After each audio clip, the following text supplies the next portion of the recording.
Il y a eu 8 croisades en tout, je ne vais pas toutes vous les raconter en détail, mais seulement la première, le but principal étant de vous faire comprendre ce qu'est une croisade et surtout ce qu'elle n'est pas. Elle n'est pas une guerre de conquête, elle n'est pas non plus une guerre sainte, car dans le christianisme, il n'y a pas de guerre sainte. Jésus a été crucifié à Jérusalem sous Ponce Pilate. Ponce Pilate, c'est le gouverneur romain. Jérusalem appartient alors à l'Empire romain et continuera de le faire jusqu'en 614, date à laquelle la ville fut prise par les Perses sassanides. Mais elle fut bientôt reprise par l'empereur de Constantinople en 629 et perdue de nouveau en 637 et cette fois-ci au profit des Arabes. 637, c'est seulement 5 ans après la mort de Mahomet, ce qui montre la rapidité des conquêtes musulmanes arabes. Et alors que se passe-t-il à la prise de Jérusalem par les Arabes? Eh bien rien. Les pèlerins chrétiens purent continuer de venir dans la ville sainte, et même le calife Haroun al-Rachid, calife de Bagdad, reconnut Charlemagne comme protecteur des lieux saints. C'était un peu théorique, mais ça signifiait que les chrétiens pouvaient toujours venir à Jérusalem.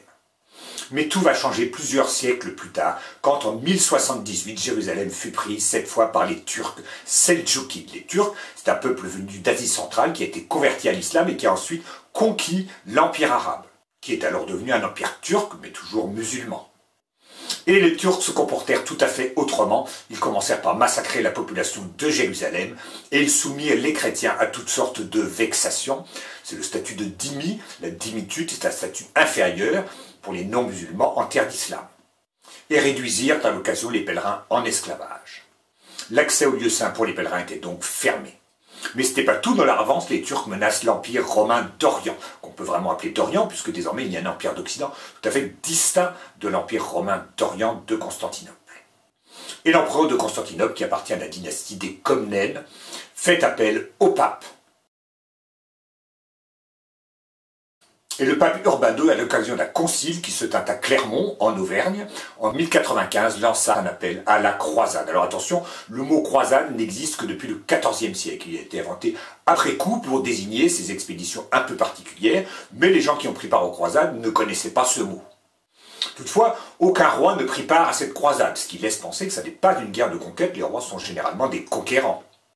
Et cette première croisade comprit 2 expéditions distinctes. La première, c'est celle qu'on appelle la croisade des Gueux, qui fut conduite par Pierre l'Ermite et Gauthier sans avoir. Mais cette croisade mal préparée échoua lamentablement en 1096, et les survivants de cette malheureuse expédition se joignirent à la croisade des Barons, qui, elle, était conduite par Godefroy de Bouillon.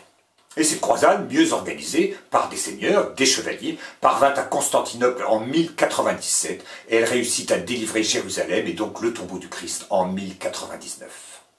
Et que fit Godefroy de Bouillon de cette conquête? Eh bien, il refusa de porter une couronne d'or là où le Christ avait porté une couronne d'épines.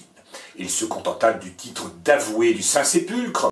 Un avoué, c'est quelqu'un qui s'occupe de quelque chose mais qui n'en est pas propriétaire, ni seigneur. Et c'est son frère Baudouin qui, après la mort de Godefroy de Bouillon, deviendra roi de Jérusalem sous le nom de Baudouin Ier. Malgré tout, une fois sur place, un certain nombre des croisés restaient, et donc ils fondèrent des royaumes, des principautés et diverses seigneuries sur place. Notamment bien sûr le royaume de Jérusalem, mais aussi la principauté d'Antioche, etc. Mais ces territoires furent très difficiles à défendre. Pourquoi? Parce que les croisés, une fois leur vœu accompli, la croisade c'est un vœu, quand on l'a accompli, on a une indulgence plénière, c'est-à-dire que les péchés qu'on a commis sont pardonnés, et donc les croisés rentraient chez eux, une fois ce vœu accompli, retrouver leurs femmes et leurs enfants, et laissaient sans défense les territoires ainsi conquis.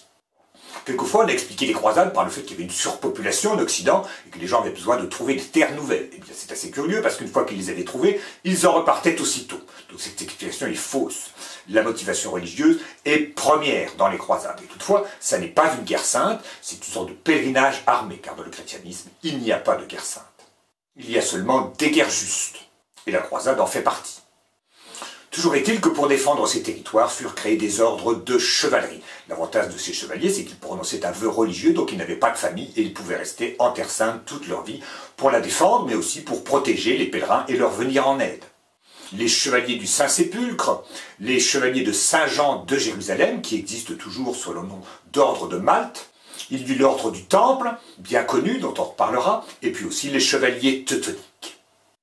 Mais parmi les conséquences des croisades, il y en a une assez imprévue et même paradoxale, c'est qu'elle allait accélérer le schisme religieux entre l'Orient et l'Occident.